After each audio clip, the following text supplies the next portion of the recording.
Morning arrives with the rooster letting out an aggressive crow, and Lord Xiao is startled when the bridal chamber door opens. Wu Dongxuan sighs as she steps out, leaving Lord Xiao surprised, then glances over at her. Lord Xiao is immediately pissed by the way Wu Dongxuan looks down on her, but her attention shifts when Tu Ye suddenly grabs the bottom of the door frame and crawls out. Lord Xiao questions whether he is still alive, while Tu Ye reflects that he was nearly drained dry. Still, for the sake of destroying the nation, he considers the sacrifice worth it. More importantly, Li Tianyuan actually dares to bring the imperial seal out of the palace and even sells him out, making the future seem promising. Wu Dongxuan cuts his reminiscing short and urges them to return to the main headquarters so they can discuss how to seize the dragon energy. Tu Ye wonders why they are not heading out directly and what there is even to discuss. A few moments later, they travel deeper into the mountains, with the ladies carrying a torch through a tunnel leading toward the headquarters. Wu Dongxuan remarks that it is just ahead, while Tu Ye has a bad feeling about what is waiting for them. Soon, Wu Dongxuan announces their arrival, and Tu Ye and the others are astonished by what they find at the end of the tunnel. He questions whether this is really the Red Sleeve Army's headquarters, because armed men are spread throughout the base, along with blacksmiths and shoppers. Lord Xiao points out that there are far too many people here to all be members of the Red Sleeve Army, then begins recognizing the factions among them. There is the Shanhei Society, the Huangqian Party, the Righteous Alliance, the Shaolin Sect, and even the Beggar Sect. Lord Xiao notes that these are all large and small rebel factions from the Qian nation, many of which they, the Kunwei, have dealt with before. Tu Ye curses internally after realizing he has walked straight into a den of rebels. Looking over the different factions, he reflects that each one is more rebellious than the last, but at the same time, these people are critical resources for toppling a nation. Meanwhile, Li Tianyuan reflects that Tu Ye is impressive as expected. Even inside the enemy's camp, he walks with steady steps and even shows a hint of joy, proving himself truly worthy of the late emperor's bloodline. He then wonders whether Tu Ye had already anticipated the appearance of the dragon vein and knew the rebels would gather here, planning from the beginning to subdue them all at once. Tu Ye is left in awe when a huge, muscular man stands before him, immediately remarking that he looks unfamiliar and demanding to know which rebel group he belongs to. Tu Ye introduces himself as Li Tianyuan, the exiled prime minister of Qian nation, claiming that he is traveling with Tu Qianjun, the former emperor of Qian. The man bursts into laughter, dismissing the introduction as a terrible joke, but Wu Dongxuan cuts in and confirms that Tu Ye isn't joking at all. The moment everyone notices her, they quickly greet Wu Dongxuan. She turns to Tu Ye and wonders whether he's disappointed, especially after making a deal with her last night and expecting the full support of the Red Sleeve Army in seizing the dragon's power. However, the Red Sleeve Army isn't supporting only Tu Ye. Wu Dongxuan makes it clear that she is a businesswoman who never puts all her eggs in one basket, prompting Tu Ye to suspect that she wants a free ride regardless of the outcome. Wu Dongxuan has no desire to become an emperor herself, but she is willing to bet on anyone daring enough to sit on the dragon throne. With the seizure of the dragon's power serving as the opportunity, every contender is free to compete. Li Tianyuan quickly understands her strategy. Wu Dongxuan is using the dragon vein as bait to gather the rebel forces together, intending to select whoever is capable of destroying the Qian dynasty. Meanwhile, she knows that no matter who succeeds in the end, she still won't lose out. Watching her scheme unfold, Li Tianyuan can't help wondering whether Tu Ye can truly handle a woman with this level of cunning and strategy. Tu Ye, however, remains completely unfazed, declaring that Wu Dongxuan has nothing to worry about, because having more competitors only makes things more entertaining. After all, there can only be one final outcome, and as far as he is concerned, it doesn't matter who brings down the Qian dynasty. Wu Dongxuan openly admires his confidence, especially the way he carries himself as though no one else matters, making it obvious why he is the man she fancies. Even with so many backup choices gathered there, she doesn't believe any of them are likely to compete with Tu Ye. The only possible threat, in her eyes, comes from Jing Nation. When Tu Ye questions whether Jing Nation is really willing to involve itself in this mess, she points out that while he is pretending to be a descendant of the Chu family, the real descendants are hardly going to ignore the dragon vein. According to Wu Dongxuan's calculations, the people from Jing Nation should be arriving very soon. At that moment, The tunnel leading toward the headquarters remains empty and quiet until Chen Ximing suddenly returns with Ayina and Heya.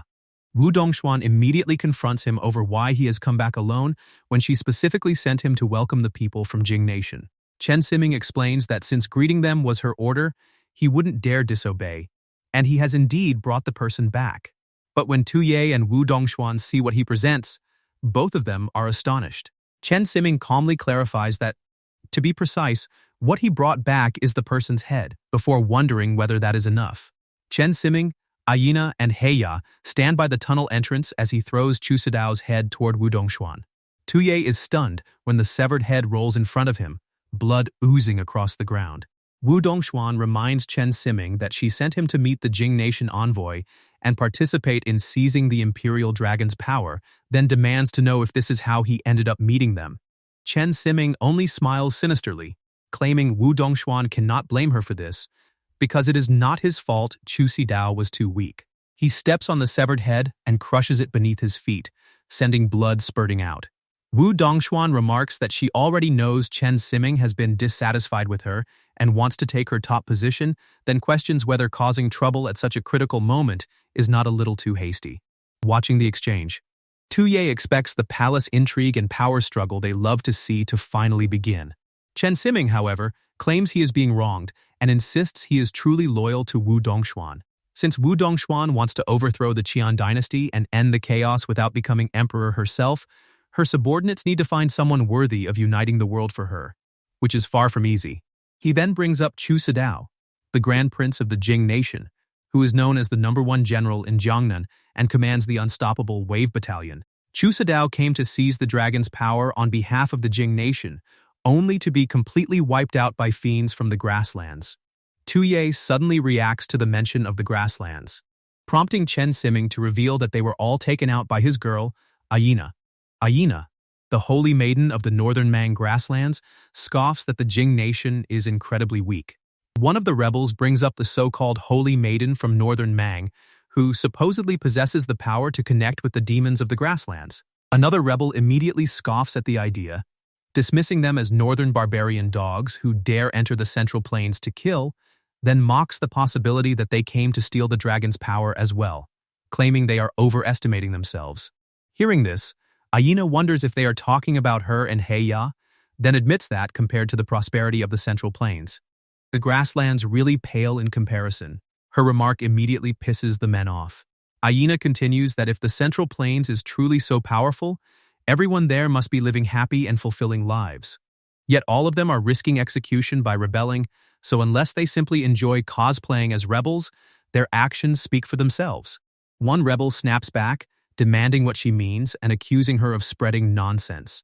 Ayina declares that she is heading south to seize the dragon's power, end the division and chaos, and unify the world. Anyone willing to join that great cause can consider joining them. Her words begin affecting the crowd. Wu Dongxuan becomes bewitched as the idea of unifying the world and ending the chaos fills her mind, while Li Tianyuan also falls into a trance, imagining himself unifying the world and leaving a legacy in history. The other rebels sink into the same daze, consumed by thoughts of unifying the world and achieving greatness. Watching them, Tu Ye wonders what is happening and whether they have really been left speechless after getting brainwashed. Something about Ayina feels wrong to him, especially because the system cannot see her attribute panel. Ayina's eyes glow as she smiles sinisterly and continues bewitching the rebels, explaining that anyone who wants to join must first pass a test because they only accept elites. Without even meaning to, Tu Ye finishes her sentence by declaring that they do not accept trash. Ayina wonders how Tu Ye knew that line, while Tu Ye grows concerned because it feels so familiar that he responded instinctively. One of the rebels suddenly turns on Tu Ye, demanding whether he is calling him trash. Tu Ye denies responsibility, explaining that Ayina was about to say it anyway, and he merely helped her finish the line. The rebel immediately turns to Ayina, demanding whether she considers him trash. Ayina calmly clarifies that she was not talking about the rebels. She means everyone there is trash. The rebels call Ayina an audacious scoundrel for treating them like trash, and they vow to get her. In response, Ayina calls Heya and orders him to help her take them down. Before the rebels can react, one of them suddenly has his neck broken, while another is shredded into pieces. Heya immediately wreaks havoc, attacking multiple rebels at once with such extreme speed that they can barely respond. Blood spills everywhere as more and more rebels lose their lives. Seeing how dangerous the situation has become, Tuye figures that a wise man stays away from danger, so they should retreat for the time being.